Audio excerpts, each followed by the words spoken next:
Boa noite, igreja, graça e paz. Que o Senhor continue falando conosco, que o Senhor continue ministrando ao nosso coração nesta noite. Vamos fazer uma oração para a gente continuar. Senhor, nós nos colocamos neste momento, Deus, ao teu dispor, para que o Senhor continue ministrando, ó Deus, aos nossos corações. Que o Senhor, ó Deus, tenha toda a liberdade para falar conosco. E que em nome de Jesus, ó Deus, nós pedimos que tudo aquilo que o Senhor planejou, ó Pai, para esta noite, que os teus propósitos estejam cumpridos, ó Pai, nas nossas vidas. Senhor, em nome de Jesus, ó Pai, nós queremos repreender toda e qualquer, ó Deus, ação do diabo aqui, ó Deus, para atrapalhar, ó Pai, que nós consigamos entender a tua palavra. Senhor, em nome de Jesus, que o Senhor se faça presente em nosso meio. E que a cada dia mais, ó Deus, o Senhor esteja nos tratando um pouquinho mais. É em nome, ó Pai, de Jesus Cristo de Nazaré que nós oramos e te agradecemos. Amém. Bom, irmãos, o nome da pregação de hoje é Não Viva pela Fé do Outro. E quantas vezes nós temos vivido pelas experiências dos outros? Nós não buscamos a experiência verdadeira com Jesus. E muitas vezes isso dificulta, e com certeza vai dificultar a nossa caminhada. Abra a tua Bíblia lá em 2 Crônicas 24, nós vamos falar mais um pouquinho sobre o rei Joás.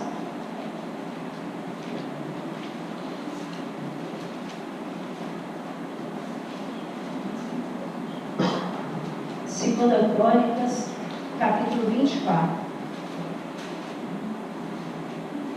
Eu fiz aqui para a gente entender um pouquinho. Joás de Judá, por quê? Porque existe um outro Joás em Israel. Então, para a gente identificar. E Joás de Judá, ele foi filho de Acasias com Zíbia de Berseba. E Joás, ele foi filho de Acasias, também de Judá, porque também em Israel tinha outro Acasias. E o Acasias era filho de Jeorão e Atalia. E Atalia era filha de Acabe e Jezabel. É aquilo que nós já vimos. E o Jeroboão era filho de Josafá. Então, Jeorão era filho de Josafá. Então aqui nós temos esse rei, Joás, tendo aí como bisavô, né, tanto Acabe quanto Josafá.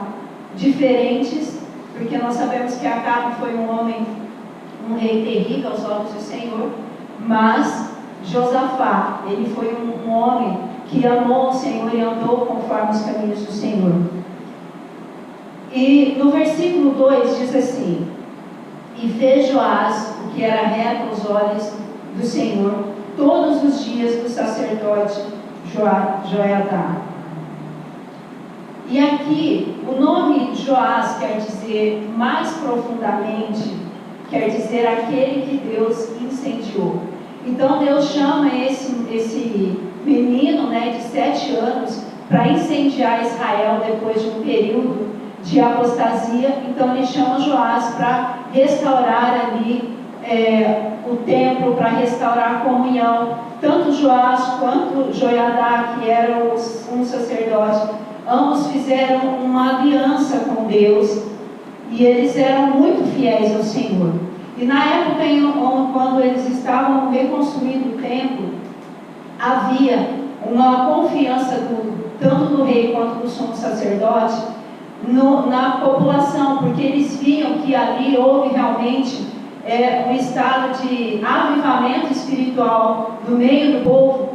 Então todo o dinheiro que era depositado, eles nem prestavam conta, porque eles sabiam que a responsabilidade daqueles tesoureiros, levitas que eram responsáveis por todo o dinheiro, por todo o trabalho, eles sabiam que a responsabilidade deles, em primeiro lugar, não era com o rei nem com o sumo sacerdote, mas era com o próprio Deus. Então eles sabiam, e todo aquele dinheiro, além de ser usado para a reforma do templo, também era usado para pagar as pessoas que estavam trabalhando no templo. E só que, nesse tempo, aqui fala que Joás, ele andou temente ao Senhor, reto aos olhos do Senhor, enquanto seu tio, o sumo sacerdote, ainda estava vivo. Porque agora nós vamos pular um pouquinho para o verso 15, vai dizer assim: e envelheceu Joiadá e morreu, farto de dias, e era da idade de 130 anos, quando morreu. E o sepultaram na cidade de Davi, com os reis, porque tinha feito bem em Israel e para com Deus e sua casa. Então esse homem, com 130 anos, o sacerdote, então, ele morre. E aí fica Joás. Então, a partir de agora, Joás, ele teria que tomar as suas próprias decisões, ele teria que começar a caminhar ali sozinho, sem a presença do tio. Que quando ele assumiu com 7 anos, é claro que quem estava ali comandando, incentivando, ajudando, orientando, era seu tio. Então, a partir de agora, ele vai começar a andar sozinho. Só que acontece que durante todos esses anos, eu não vi, não tem assim, quanto tempo ele ficou com o tio, mas ele não buscou ter uma experiência própria com Deus, mas ele sempre estava pautado na confiança e na fé de seu tio, e ele não buscou experiências com Deus. E aí no verso 17 vai dizer o seguinte, idolatria de Joás.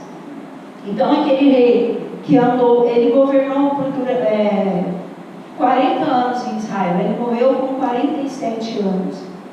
E vai dizer assim: porém, depois da morte de Joiada, vieram os príncipes de Judá e prostraram-se perante o rei, e o rei os ouviu. Então aqui os príncipes eram os líderes das tribos de Judá. E deixaram a casa do Senhor, Deus de seus pais, e serviram as imagens dos bosques e dos ídolos. Então veio grande ira sobre Judá e Jerusalém por causa desta sua culpa. Então, neste momento, o que ele faz? Os príncipes vieram e ele tomou esse povo como seus conselheiros. Só que esse povo, eles estavam apostatados neste momento. Tanto que em 1 Reis, 2 Reis, ele vai dizer que nesse tempo, apesar dessa restauração que houve, eles não derrubaram os bosques, eles não derrubaram os altares, e então por causa disso, o povo ainda se prostituía, eles iam até os altares acender incenso. Joás, ele não fez esse limpa, como alguns outros reis fizeram no passado e também no futuro, de derrubar todos os bosques, mas ele deixou ali. E por causa disso, o povo, depois da morte do sumo sacerdote, eles voltaram a praticar a idolatria. E como esses homens chegaram, o rei, que não tinha ali uma profunda comunhão com Deus, experiências com Deus, o que ele fez? Ele se deixou levar pela idolatria daqueles líderes. E o Senhor, mais uma vez, vem para socorrer o rei. No 19 diz: porém, enviou profetas entre eles para os fazer tornar ao Senhor, os quais protestaram contra eles, mas eles não deram ouvidos. E o Espírito de Deus revestiu a Zacarias, filho do sacerdote Joiada, o qual se pôs em pé acima do povo e lhes disse: assim diz Deus, porque transgredistes os mandamentos do Senhor, portanto não prosperareis, porque deixaste a casa do Senhor, também ele vos deixará.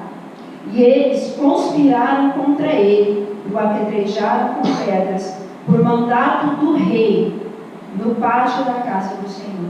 Então aqui neste momento, esse homem que foi ajudado pelo profeta, pelo sumo sacerdote, o que ele faz? ele se levanta contra os profetas que Deus chama para poder trazer ele à consciência novamente, para trazer o povo, para atrair o povo. Eles fazem um protesto e eles matam o filho do sumo sacerdote, que era Zacarias. E eles apedrejam esse homem ali, dentro do pátio da casa do Senhor. E no 22 diz assim: assim o rei Joás não se lembrou da beneficência que Joiada, pai de Zacarias, lhe fizera, porém matou-lhe o filho, o qual, morrendo, disse: o Senhor o verá e o requererá. Porque o próprio Jesus,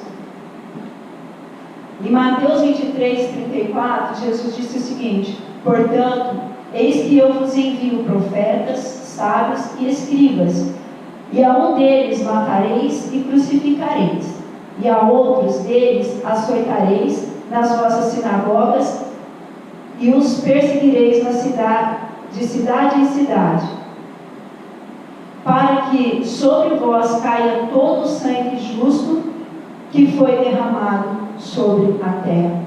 E aqui nós vemos que quando aquele homem estava ali, quase morrendo, ele dá um aviso para Joás, dizendo: olha, porque você fez isso, o Senhor vai requerer o meu sangue.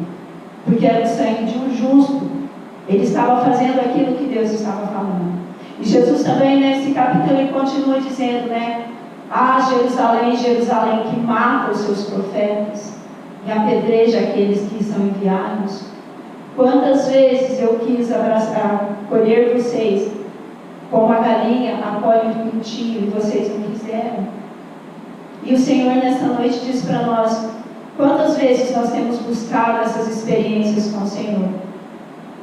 Para que, se amanhã ou depois nós não estivermos aqui juntos, nós tenhamos a consciência de que a nossa fé não está pautada nos pastores, ou num líder, ou num irmão, mas que a nossa fé precisa estar em Deus. Porque esse homem não buscou uma intimidade com Deus. O que aconteceu? Ele apostatou e ele mandou matar o profeta. Quando ele pede conselho para aqueles homens, que com certeza ele já sabia que não eram homens confiáveis. E no Salmo 1 fala, né, bem-aventurado aquele que busca conselho do Senhor. E nós precisamos entender isso.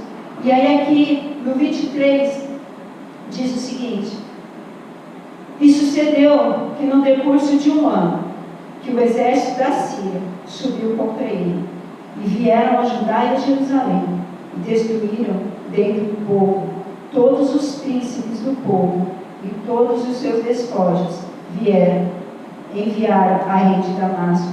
Damasco era a capital da Síria. Então o que eles fizeram? Não só o rei aqui ia sofrer as consequências daquilo que eles fizeram, mas aqueles homens, aqueles príncipes, aqueles líderes que também fizeram parte e mataram Zacarias, eles também pagaram com a vida. E essa foi uma sentença que Deus deu. E aí o que acontece? Eles entram no 24, porque ainda que o exército dos sírios vieram com poucos homens, contudo, o Senhor deu nas suas mãos um exército de uma grande multidão, porquanto deixaram o Senhor, Deus de seus pais. Assim, executaram o juízo de Deus contra Joás. Então aqui, o exército, neste momento, o exército sírio estava em menor número.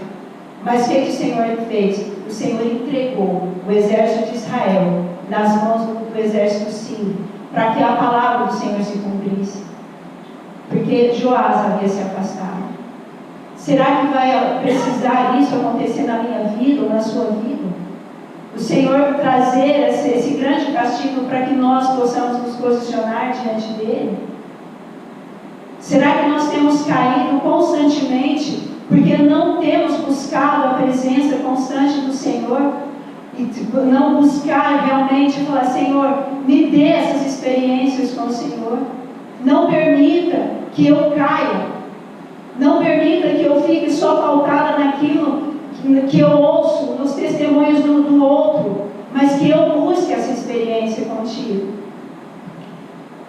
E aí acontece que depois eles ferem o Joás e eles deixam ele ali, porque ele estava tão gravemente ferido, que eles disseram, deixa ele aí, ele não vai sobreviver mesmo. E aí quando ele estava numa cama, muito ferido, 2 auxiliares dele, um amanita e o outro moabita, vieram e mataram ele. E assim se cumpriu o que Zacarias tinha dito, que Deus ia requerer aquele sangue. Irmãos, às vezes você pode estar dizendo, não, mas eu não apedrejo o profeta. Será que não? Todas as vezes que nós não desprezamos o que os profetas têm dito, todas as vezes que nós não damos atenção à palavra que o Senhor tem liberado, nós estamos apedrejando o profeta. Cuidado, porque você pode matar um profeta. E aí, o Senhor vai requerer este sangue da minha vida e da sua vida, se assim fizermos. Joás andou um tempo com o Senhor, mas no final da vida dele, ele se afastou. Será que isso pode acontecer conosco? Andarmos um tempo com o Senhor, mas depois nos afastarmos? Porque não abandonamos o pecado, porque não abandonamos o eu, porque não abandonamos as coisas do mundo que nós gostamos? O Senhor tem pedido que nós façamos isso.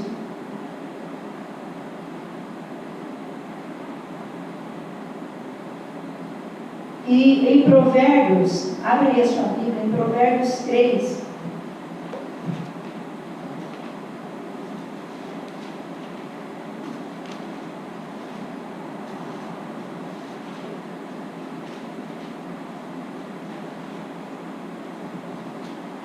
E 4, vai dizer assim: não te desampare a benignidade e a fidelidade.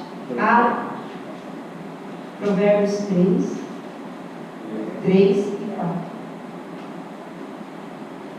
Não te desampare a benignidade e a fidelidade. Ata-os ao teu pescoço, escreve-as na tábua do seu coração. E acharás graça e bom entendimento aos olhos de Deus e dos homens. Então, o que Deus está dizendo é assim, esqueça aquilo que você pensa, o que você acha. Se firme naquilo que Deus está falando, se firme na palavra do Senhor. E para um pouquinho, 13 agora, capítulo 13, Provérbios capítulo 13, verso 3.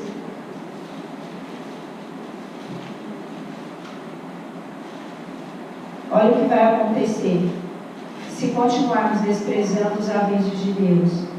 O que despreza a palavra perecerá, mas o que teme ao mandamento será galardoado. E é isso que nós precisamos. Nós precisamos buscar ter uma intimidade com o Senhor, buscar essa comunhão, para que lá na frente nós não caiamos. E Pedro, o último versículo, Pedro fala assim, 1 Pedro, capítulo 3. 13. 13 e 3, o último.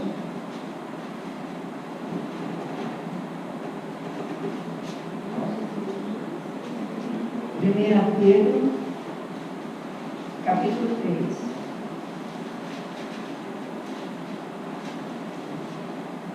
Olha como é importante quando nós estudamos a palavra, quando nós temos entendimento, para que quando nós formos questionados, nós saibamos falar aquilo que nós temos fé, que nós temos convicção daquilo que nós temos vivido e pregado. Diz o seguinte, capítulo 3, verso 15. E porque Joás não fez isso aqui que nós vamos ler, por isso que ele caiu. Porque no verso 15 Pedro diz assim: antes santificai a Cristo como Senhor em vosso coração. Jesus Cristo não era o Senhor da vida de Joás. E estai sempre preparado para responder com mansidão e temor a qualquer que vos pedir razão da esperança que há em vós. Você está preparado para que quando alguém vier perguntar para você a razão da tua fé, você está preparado para dizer que você realmente crê naquilo que a Bíblia prega, o que a Bíblia fala e que você tem vivido? Que você tem essa convicção. Mas antes, nós precisamos santificar a Cristo como Senhor verdadeiramente das nossas vidas. Porque quando nós fazemos assim, nós teremos condições de aceitar aquilo que Deus quer para as nossas vidas. E aí sim, eu posso estar aonde o Senhor me levar, mas eu sei que Deus, a convicção que Ele colocou no meu coração, ninguém vai tirar. Mesmo que eu esteja na frente de um juiz, ou que eu esteja na frente de alguém que pode tirar a minha vida, mas eu teria convicção, porque Jesus Cristo será o Senhor absoluto da minha vida. Amém? Vamos ficar de pé, e essa música que nós vamos cantar fala: permaneça em mim. E nós temos e precisamos permanecer em Cristo em todo o tempo.